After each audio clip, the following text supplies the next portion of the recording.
Hey, good morning, it's Melinda. Thank you so very much for listening today, and I do want to just swoop on in and say thank you so very much for your support, for your kindness and your love that you've shared. It's almost 9 years, guys. It's been crazy, the wild ride that we were on, and you were with me because I did share so many of the circumstances that we were in the situations, and it just seemed so bizarre at times. If you were with me early on, how we came through that with the love and the support and all the caring is just remarkable. Thank you. Thank you for being there for me. I appreciated my family and Mr. Awesome and the kids. There were some scary, intense moments. There really were, so thank you. I wanted to also say thank you to the wonderful people that have found a few of my typos and boo-boos. I'm sorry. I thought we got them all. I had a small team assembled that volunteered to help me with that. We've got quite a few, but apparently we didn't get them all, so I am sorry. And I also have the amazing lady, Miss Betty. She is going to give me her talents, and I have someone sneaking up by me. That's it, that's yay! That's for an upcoming craft project. But I also have the very talented Miss Betty. She's going to do my proofing on my next book, so thank you, Miss Betty. I appreciate it.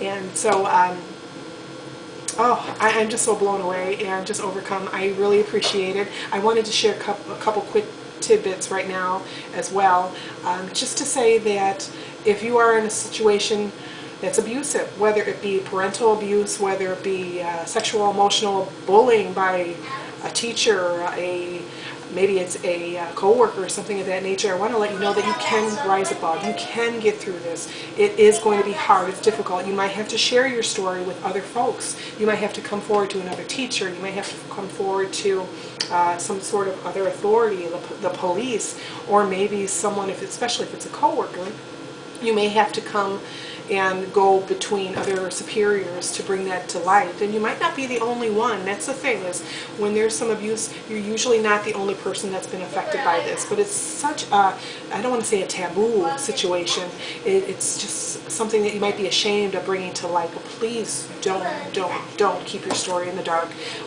We're all in this together, we really are, and abuse affects everybody.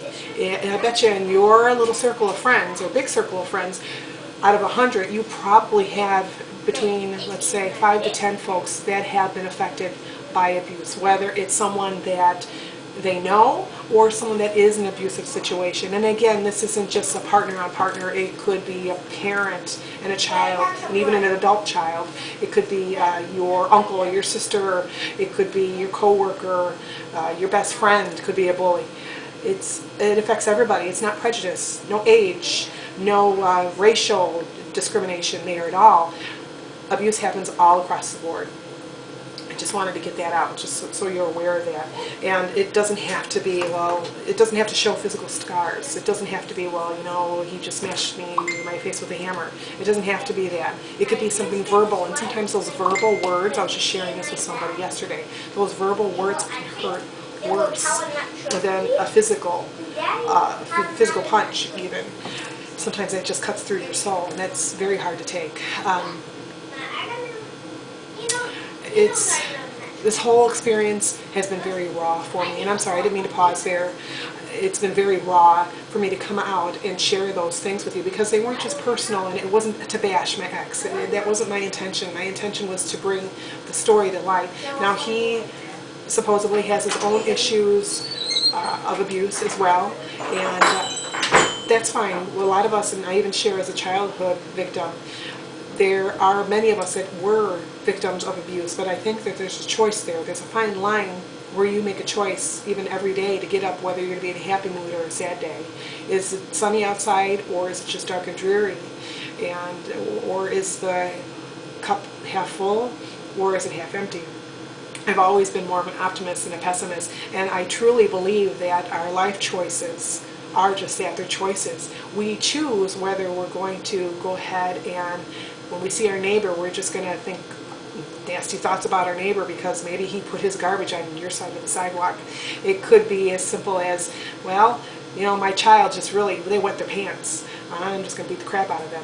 It's a conscious choice. You hear these horrible stories every day. You know, maybe it's a baby that didn't eat this breakfast, so the parents beat them. And I don't mean to make this sound like a terrible video. That's not my intention. My intention is just to say that we all make choices, and the good Lord has allowed us free will.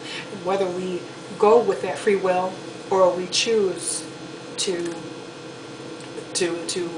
think, I don't want to be like that. I had a choice. I had several conscious choices where I knew, well, I can be just like that person, or I could step up and I can go this way instead. I chose this way. I chose this path. I didn't want to go down that dark path. I didn't want to open that up.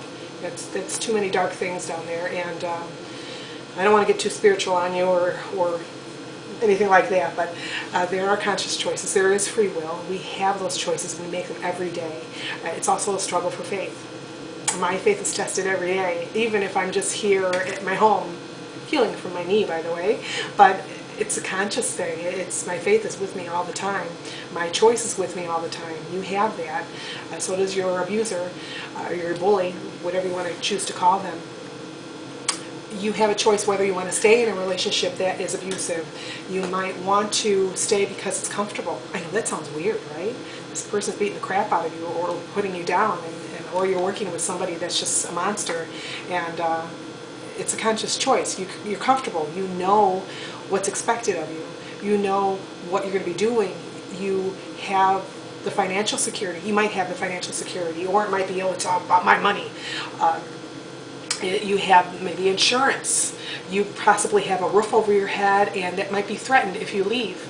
Or again, if it's a job, you might think, oh, I could just deal with my boss. I need the job. I need the money. I need the security of having a position. It's a choice. When is enough enough? When are you going to hit rock bottom? Rock bottom came for me really quick. Well, actually not quick enough, probably. I just kind of let things slide. But when rock bottom does hit you, you'll know then. It's either, what do they say, crap or get off the pot. I hate to be gross, but you will know when it's your time to leave, when you've had enough's enough, when you've just made it to that breaking point where you can't do this anymore. You don't want to live like this anymore. There is happiness out there. There is normalcy. I got to tell you, this life that I live right now, it is amazing to me because it seems like a fairy tale. Well, yeah, I hurt my knee. We had 2 chickens die because of the darn frigid cold winds and weather that we have here in Indiana. We've lost, cars. We have a roof that leaks. But I mean, that's all normal stuff. It doesn't have the added drama of me having to worry when the other shoe is going to drop. I don't have to worry about walking in eggshells. My children can laugh and be silly and giggle and be just nuts if they want to, and we don't have that added burden of having to worry, is my partner going to come home in a rage? Is he going to come home and be awesome one moment and then the next, like that, just totally change? We don't have that concern. So this life that I have now, it was very hard for the first couple of years for me to get used to it. There was a point where I was even actually, if I had gotten into some argument, which we very rarely, Mr. Austin and I very rarely get in an argument, but if we had one, I would almost, I don't want to say egg him on, but there was a time where I'd be like, well, just go ahead and hit me then. I know you're going to, I know you want to, and he would look at me like, what the hell are you smoking? And I was so used, I was so programmed just to have that all the time that it just seemed natural for me just to like sit there and wait for, to be backhanded. I was just waiting for the verbal stuff to come out, and it didn't, and it was weird. I could probably count, I think on 2 hands and a foot how many times we've argued, and it's even the arguments are like really nothing. It's a very, very different world that I live in, and it's wonderful. I love it. If you would have told me 10 years ago how I was going to end up right now, besides in a box, because I really seriously knew I was going to end up in a box by the end of 2009 before I left, if I had gone that, stayed in that path. But if you would have told me back in 2000, let's say it's 2006, that I was going to be happy, I'd have another child who's now 7, mini-man, I would have laughed at you if you would have told me that, hey, you're doing this now and that now, and you're doing this, and you've met all these beautiful people, and I would have just shook my head at you and just laughed, because I didn't feel that, 1, I was worthy of a good life. Number 2, I didn't feel that I was hopeless. I totally did not believe any of that was going to happen. I didn't think past getting through that day. I had no goals but to live through that day and get through that night. So I get it, I understand. So if you're in the situation now, contemplating leaving, I get it and I understand. I know I've been there.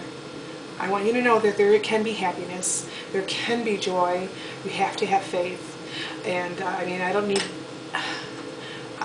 even, it's hard for me to say just go ahead and leave. Unless you've been in that situation, you don't know. And I can't tell you, hey, you need to leave now, you need to get out of there. I can't tell you that. You'll know when your breaking point, when you hit rock bottom is. You'll know it. You know when enough's enough. Even though your mom, your dad, and all your friends or coworkers are telling you, yeah, you need to go, you need to go. You'll know here. You'll know here when it's time to go. Only you can make that choice. Again, it's about choices, it's about free will. You'll know when enough's enough. But I want you to think, if you have children or even fur babies, think about this, okay? Just think about this, ponder this for a minute. Think about them.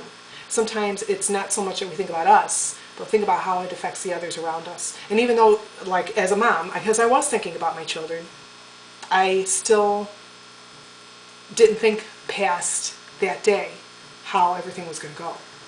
I didn't think about how it was going to affect them years later. And knowing now what I know now, what I've left later, someone had pondered that, asked me that, ponder this a little bit. How would you have stayed or still been in the relationship that you were in if you know what you knew then, what you know now? I'd have to say yes. Only because, and I did say yes, only because I wouldn't have Miniman now. I wouldn't have Mr. Awesome right now. I wouldn't have my house, the life that I have now. It would have been drastically different. Now, I don't know. I'm not going to play devil's advocate. I don't know what it would have been like. But knowing now, from what I have now, I don't want to lose it. So yes, I would have done everything.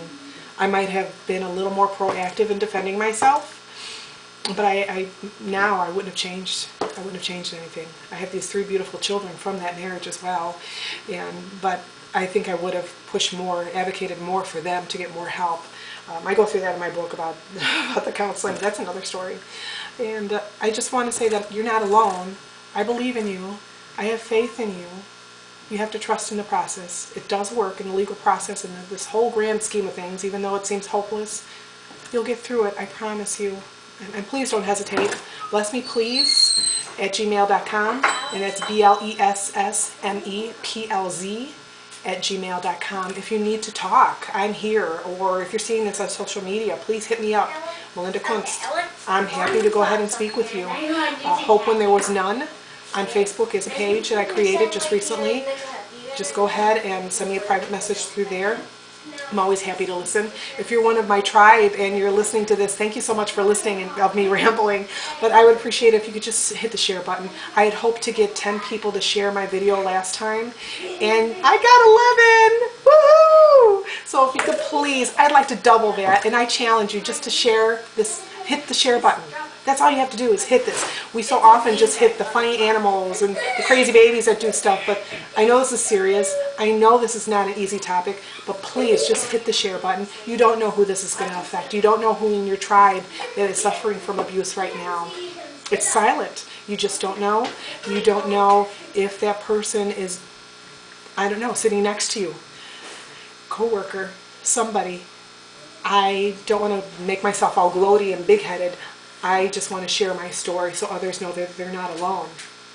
I want to share so, not so much that I can save somebody, that's not it. I just want others people to know that there is happiness. You can have a happy life, a happily ever after if you want to call it that. I promise you, you can. It's all about choices. It's all about faith. And I love you. I love you all.